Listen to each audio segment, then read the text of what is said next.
5절부터 10절까지입니다. 요한복음 11장 5절부터 10절까지 말씀 다 같이 봉독하지요. 예수께서 본래 마르다와 그 동생과 나사로를 사랑하시더니 나사로가 병들었다 함을 들으시고 그 계시던 곳에 이틀을 더 유하시고 그 후에 제자들에게 이르시되 유대로 다시 가자 하시니 제자들이 말하되 랍비여 방금도 유대인들이 돌로 치려 하였는데 또 그리로 가시려 하나이까. 예수께서 대답하시되 낮이 12시간이 아니냐. 사람이 낮에 다니면 이 세상의 빛을 보므로 실족하지 아니하고 밤에 다니면 빛이 그 사람 안에 있는 고로 실족하느니라. 아멘. 하나님께서 은혜를 주셔서 그 캐나다 단기 선교 탐방을 잘 다녀왔습니다. 그리고 거기에 사시는 영어로는 그 First Nation이라고 표현하더라고요. First Nation, 원주민이라고 한글로 표현하지요. 그분들 복음을 전하고 선교하는데 진짜 한국 교회가 그 일에 꼭 필요하구나 하는 것도 잘 보고 또 크게 은혜를 오히려 받고 왔습니다. 기도해 주시고 또 후원해 주시고 격려해 주신 여러분들께 감사합니다. 살아가면서는 이해가 안 되는 일을 겪게 마련입니다. 누구나 다 그렇죠. 이해가 안 되는 일은 사람에게 힘듭니다. 쉽지 않죠. 내가 어떤 일이 일어났을 때 또는 인생길을 걸어가면서 그건 그래서 이렇게 됐지, 또는 그 일 그렇게 일어나리라고 예상하고 있었지, 그래 마땅히 그렇게 돼야지, 이렇게 반응할 수 있는 일만 일어나면 사람에게 얼마나 좋겠습니까? 그러면 심정이 복잡하지도 않고 또 헛갈리지도 않고 또는 분노하거나 좌절하거나 절망하거나 또는 미워하거나 이런 일도 생기지 않겠죠. 근데 삶에서는 이해할 수 없는 일들이 일어납니다. 그건 그리스도인에게도 마찬가지입니다. 근데 성경이 말씀하고 있는 가장 중심적인 메시지 가운데 하나가 이런 것입니다. 하나님은 모든 것을 섭리하신다.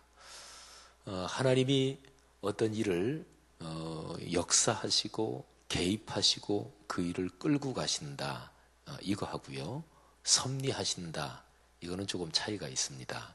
근본적으로는 두 개가 통하는 거지만 하나님이 어떤 일에 역사하고 개입하시고 또 함께 하신다 하는 일은 말하자면 조그만 범위 안에서 하나님이 활동하시는 것을 말합니다.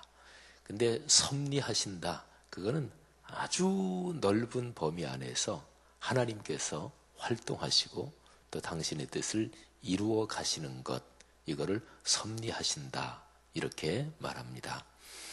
하나님은 근본적으로 모든 것을 섭리하십니다.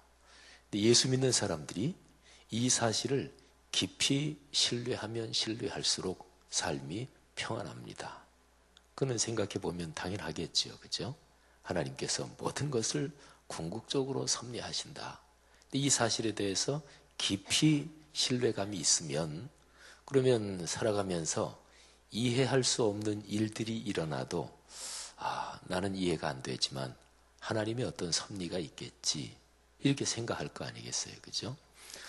로마서 8장 28절이 그런 하나님의 섭리를 우리에게 가르쳐주는 대표적인 구절입니다. 우리가 알거니와 하나님의 뜻대로 부르심을 입은 자들에게는 모든 것이 합력하여 선을 이루느니라. 아멘. 신앙인들은 말이죠, 내가 이해할 수 없는 일이 일어났는데 또 그것 때문에 심정이 복잡하고 힘들기도 하고 또 좌절하고 또는 화도 나고 그러는 일인데 나중에 지나고 보니까 그 일이 하나님의 큰 섭리 가운데 있었구나. 우리가 보통 쓰는 말로 그 일이 화인 줄 알았는데 화가 변하여 복이 됐구나. 그런 체험들이 다 있으시잖아요, 그죠? 어떤 사람들은 그런 체험이 더 많은 사람이 있고 또 적은 사람이 있고 그런 차이는 있지만 예수 믿고 사는 그리스도인들 중에서 나는 화가 변하여 복이 됐다, 안 좋은 일이 변해서 좋은 일이 됐다. 진짜 이해할 수 없는 일인데 그런 뜻이 있었구나 하고 나중에 이해하게 됐다. 난 이런 체험은 하나도 없다. 그런 그리스도인은 없습니다. 근데 그거는요, 그리스도인뿐만이 아니고 예수를 안 믿는 사람들에게도 구조적으로 보면 마찬가지입니다. 그러니까 예수님을 안 믿는 그런 사람들 가운데서도 그래도 인생을 남들보다 조금은 더 지혜롭게 살아가는 그런 사람들도 삶에서 그런 체험이 다 있습니다. 고사성어 가운데는 세옹지마라는 말이 바로 그런 말입니다. 옛날 중국에서 내려오는 얘기잖아요. 저 변방에 사는 어떤 늙은 분의 늙은이의 말이다. 이게 세옹지마 글자 그대로의 뜻이죠. 근데 어느 날 그 집안에 말이 한 마리가 제 발로 걸어 들어왔어요. 그래서 동네 사람들이 아유 노인장 축하드립니다. 말 한 마리가 공짜로 생겼네요. 그랬더니 그 노인장이 아이고 이게 기쁜 일이 될지 안 좋은 일이 될지 누가 알겠습니까? 이렇게 인사했다잖아요. 근데 얼마 안 있어서 그 집 아들이 그 말을 타다가 넘어 떨어져 가지고 다리가 부러졌어요. 그래서 이웃 사람들이 아유 노인장 그 참 안 됐습니다. 그 아들이 그렇게 다리가 부러졌으니 어떡합니까? 아유 힘드시겠네요. 그랬더니 그 노인장이 뭐 우리 아들이 다리가 부러진 게 얼른 보기에는 안 좋은 일이지만 또 이게 안 좋은 일일지 또 좋은 일이 될지 누가 알겠습니까? 이랬다지요. 근데 얼마 지나지 않아서 전쟁이 나서 그래서 마을의 젊은이들 남자들이 다 전쟁터에 징집이 돼서 갔습니다. 근데 그 집 아들은 다리가 부러졌으니 전쟁터에 가지 않았지요.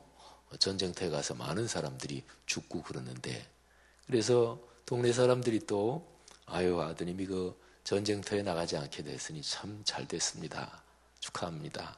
그랬더니 노인장이 또 뭐 이게 좋은 일이 될지 나쁜 일이 될지 어떻게 알겠습니까? 뭐 이랬다는 얘기잖아요. 그 얘기가 우리 기독교적인 세계관에 꼭 맞지는 않습니다. 그러니까 그 노인장은 뭐 인생사 그렇게 기쁠 일도 없고 슬플 일도 없고 다 이럴 수도 있고 저럴 수도 있다. 뭐 이 정도지요. 흔히 동양적 세계관에서 인생을 체념하고 또는 인생을 초월하고 뭐 도를 닦은 사람들처럼 뭐 이제 그런 분위기가 나는 그런 얘기잖아요. 기독교적인 세계관은 이 얘기에다가 조금만 더 붙이면 그러면 그게 기독교적인 세계관이 될 수 있습니다. 말하자면 우리 삶에서 일어나는 모든 일을 근본적으로 섭리하고 이끄시는 분이 하나님이시다. 내 삶에서 일어나는 이런저런 일들을 하나님께서 궁극적으로 전체적으로 다 나를 축복하시고 이끄신다. 그 하나님이 우리의 눈에는 보이지 않지만 계시다. 그 하나님을 믿고 사는 거다. 이렇게 하면 그거는 기독교적인 세계관이죠. 그러니까 이렇게 믿음을 가지면 그러면 범사에 감사할 수 있고 어려움 중에도 기뻐할 수 있고 그렇게 되는 거죠. 성도 여러분, 이런 축복이 우리 모두에게 있기를 바랍니다. 오늘 여기 같이 읽은 성경 본문에 보면 이해할 수 없는 일이 두 가지가 있습니다. 첫 번째는 예수님께서 제자들에게 얘들아 유대로 가자. 예수님이 예루살렘에서 그러니까 유대 지방이지요. 거기에서 활동하시다가 바리새인들 사두개인들이 예수님을 죽이려고 하니까 잠시 거기에서 떠나서 다른 곳에 있는 중이거든요. 근데 예수님이 다시 유대로 가자 그러는 거예요. 그랬더니 제자들이 이렇게 말하죠. 라삐여, 바로 얼마 전에도 유대인들이 돌로 쳐서 죽이려고 했는데 또 그리로 가십니까?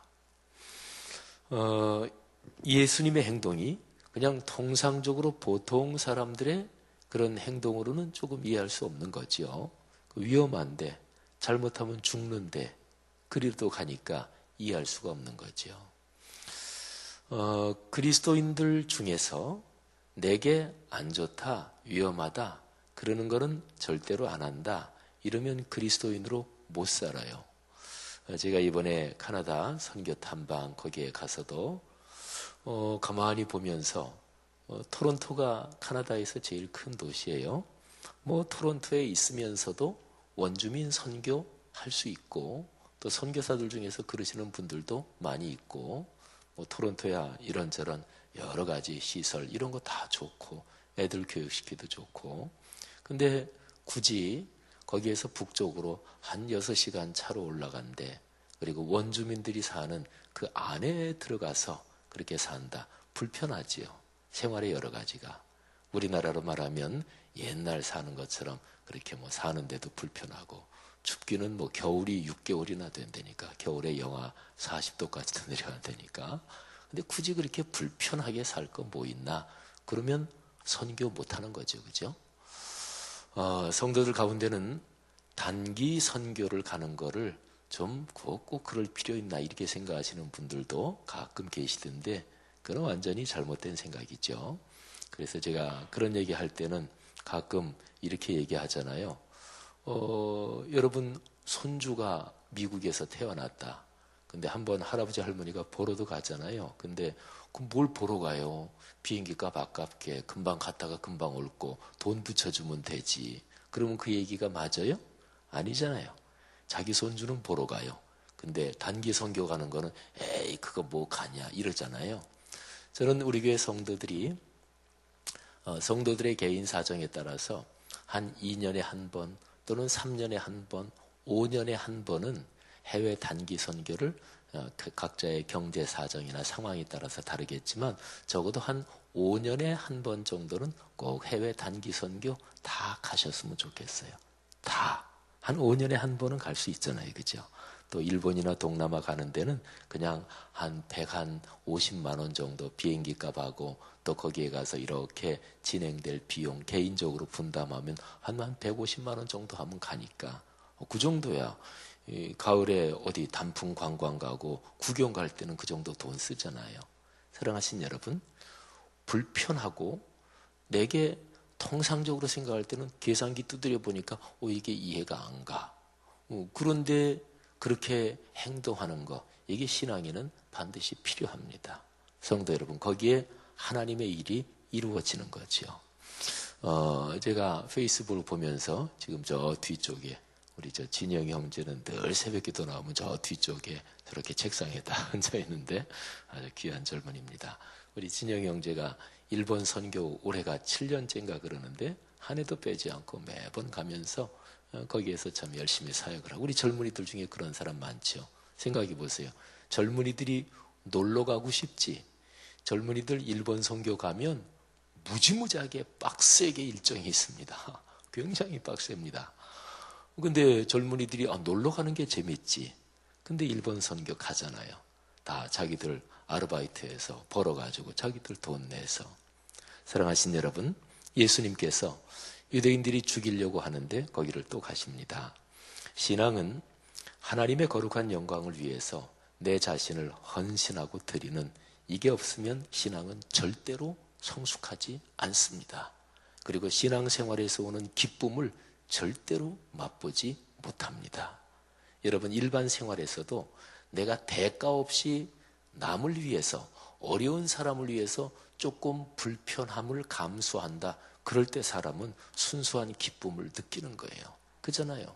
내가 그냥 일반적으로 예수 안 믿는 사람들도 마찬가지죠. 좀 품위 있게 살고 고상하게 사는 사람은 내가 조금 돈 들 쓰더라도 이 사람 어려운데 도와줘야지. 근데 돈 쓰는 거 조금 줄면 불편하잖아요. 근데 이 사람 어려운 사람 도와주니까 마음속에 내가 좋은 일 했지 흐뭇하지 그런 거잖아요.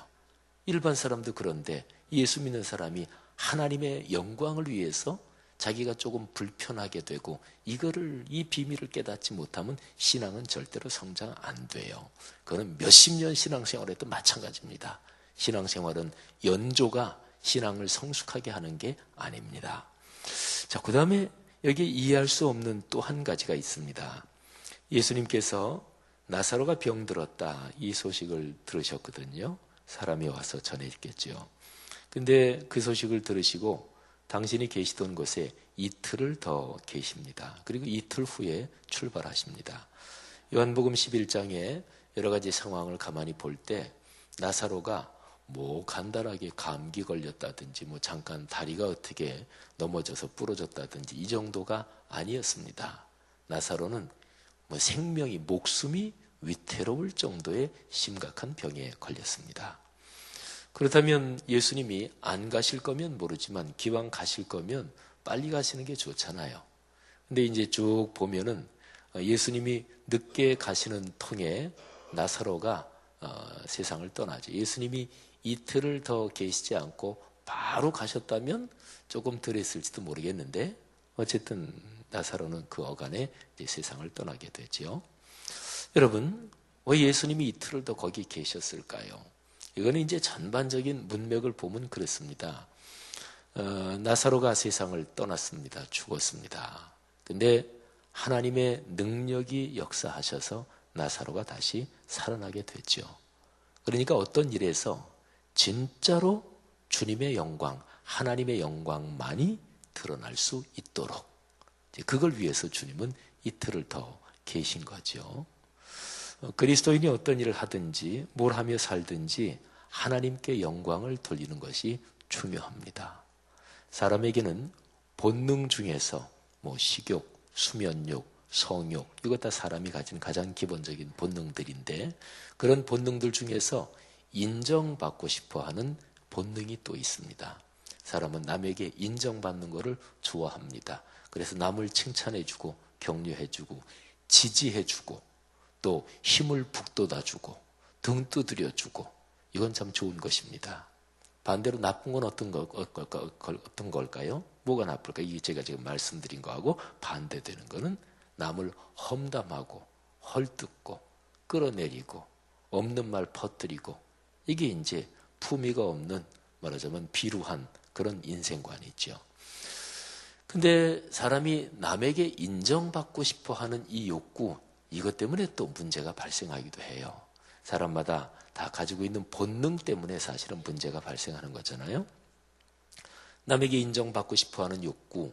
그런데 제일 크게 인정받는 게 뭐냐? 그거는 우리를 창조하신 하나님께 인정받는 것입니다. 여러분, 하나님께서 우리를 인정해 주시는 그 축복이 여러분의 삶에서 깊이 느껴지기를 바랍니다. 제일 큰 거죠. 예를 들어서 국가의 공직자다. 근데 그 사람은 그냥 편하게 얘기해서 대통령이 어디 저 지방에 순시, 지방 뭐 이런저런 것 때문에 거기에 내려왔는데 거기에 예를 들어서 뭐 7급이나 6급 공직자, 뭐 전체 공직자 중에서 요즘은 공직자가 직업으로 인기가 굉장히 좋은데 근데 공직자야 뭐 1급까지 있고 또 차관급, 장관급 있으니까 근데 한 7급 정도 되면 1급 뭐 이렇게 서기관, 이사관에 비하면은 한참 직급이 아래잖아요. 근데 무슨 업무 보고나 또는 이런저런 일 때문에 그 대통령 오실 때 뭐를 보고를 하고 수행을 하고 했는데 대통령이 보니까 저분 참 훌륭한 분이다. 참 대단한 분이다. 그래서 대통령이 나중에 지시를 해서 대통령이 법적으로 정당하게 대통령이 임명할 수 있는 그런 직책이나 자리들이 있잖아요. 그래서 대통령이 지난번에 지방 순시 갔을 때 그때에 그 어떤 분 그분이 참 이 일에 뛰어난 것 같으니까 이 일에 임명하십시오. 그러면 얼마나 좋아요. 그죠? 그러니까 누구에게 인정받느냐 이게 중요합니다. 사람은 보통 살면서는요. 나랑 가깝고 친하고 또는 이렇게 저렇게 주변 사람들 이런 작은 테두리 안에서 인정받는데 익숙해져 있습니다. 누구나 다 그래요. 그렇잖아요. 살아가면서 실제로 그냥 매일매일 살고 뭐 가족 관계, 직장에서 친구 관계, 또 교회에서는 성도들과의 관계 뭐 이러면은 그냥 내가 살아가는 그 주변에서 인정받고 다른 분이 나를 칭찬하고 그런데 누구나 다 익숙해져요. 근데 그런데 익숙해져서 가장 커다란 칭찬, 가장 크게 인정받는 것, 이 감각이 둔해지기도 해요. 그걸 가리키는 옛말이 뭐냐면 소탐대실이에요. 작은 걸 탐하다가 큰 걸 잃어버려요. 눈앞의 이익을 탐하다가 진짜 중요한 걸 잃어버려요. 조그만 돈 문제 그거 하다가 사람을 잃어버리고 또는 사람이 평판이 안 좋아지고 그런 게 다 그런 거죠. 그래서 크게 보고 멀리 보고 궁극적인 것을 봐야 돼요. 그게 바로 기독교 신앙에서는 하나님, 우리 주님이십니다. 여러분, 주님이 우리를 칭찬하시면 그러면 뭐 나머지는 모든 게 다 되는 거잖아요. 주님께서 우리를 칭찬하시면 하나님께서 우리를 인정하시는 것, 그게 가장 커다란 축복입니다. 그리고 신앙은요, 신앙이 성숙한다는 것은 하나님이 나를 인정하신다. 내가 기도할 때, 예배 드릴 때, 또는 찬송할 때, 그때 하나님의 손길, 하나님의 임재와 현존을 깊이 느끼는 거예요. 그게 신앙의 제일 커다란 축복입니다. 살면서 이해할 수 없는 이런저런 일까지도 주님의 손에 맡기고, 그리고 삶의 모든 상황 속에서 감사하고 또 기뻐하는 우리 모두가 되십시다. 오늘 하루도 그런 복이 넉넉하기를 축복합니다. 또 내일 주일을 잘 준비하는 한 날 되시기를 바랍니다. 하나님 아버지 은혜 감사합니다. 오늘 예수 그리스도께서 우리 주님께서 이 땅에 계실 때 있었던 그 일 잠시 묵상했습니다. 오늘 들은 말씀이 우리의 삶에 크게 복이 되게 하옵소서. 귀한 성도들을 축복합니다. 오늘 또 예배 후에 기도들 하실 때 하나님께서 그 기도를 응답해 주옵소서. 건강과 가정, 경제, 생활과 또는 이런저런 자녀 후손과 연관된 모든 일에 하나님의 선하신 손길이 함께 하시는 줄 믿습니다. 예수님 이름으로 축복하며 기도합니다. 아멘. 귀한 말씀 감사드립니다. 오늘은 선교에 대한 공동 기도문을 함께 교독하며 기도하겠습니다. 모든 민족과 나라의 십자가의 복음을 전하도록 온 세계에 12개의 선교센터를 세우게 하옵소서.